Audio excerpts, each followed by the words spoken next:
अस्सलाम वालेकुम।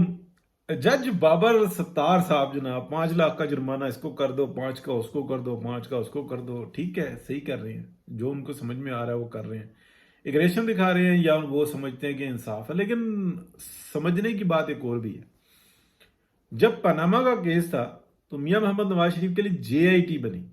वो उसमें कौन कौन शामिल था?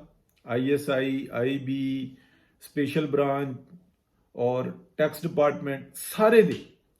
उस वक्त क्यों नहीं जुर्माने किया अपने ऊपर ही कि भाई ये कैसे जेआईटी बन सकती है? एक तो बिल्कुल सामने जो ना केस है, क्या उसका ताल्लुक है मियां मोहम्मद नवाज शरीफ से? कि अगर पनामा जो सा है उसके अंदर मियां मोहम्मद नवाज शरीफ का नाम ही नहीं है, तो नाम खींच के निकालने की क्या जरूरत थी? और खींचने की भी कोशिश की तो उसके अंदर से नाम नहीं निकला, क्योंकि था ही नहीं। तो वो अकामा निकाल लिया, एक वीजा निकाल लिया, और उसके लिए जनाब के लिए एक रसीद पेश की। उसको पहले बताया था लेकिन इस दफा नहीं बताया, तो लिहाजा ये सारी जिंदगी के लिए नाहल है।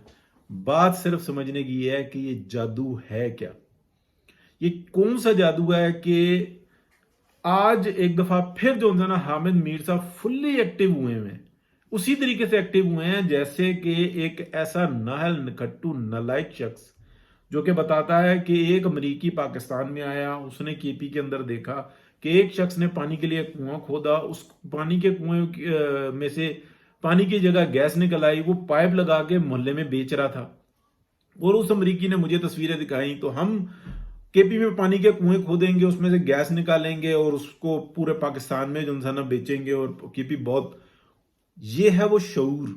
लेकिन वो शऊर जो इस वक्त में फिर दोबारा दिया जा रहा है, आप उसको समझें। ये कौन सा मैजिक है कि लाखों नहीं करोड़ों के हिसाब से लोगों को जहनी तौर पर मफलूज किया गया? ये कौन सी मशीनरी है?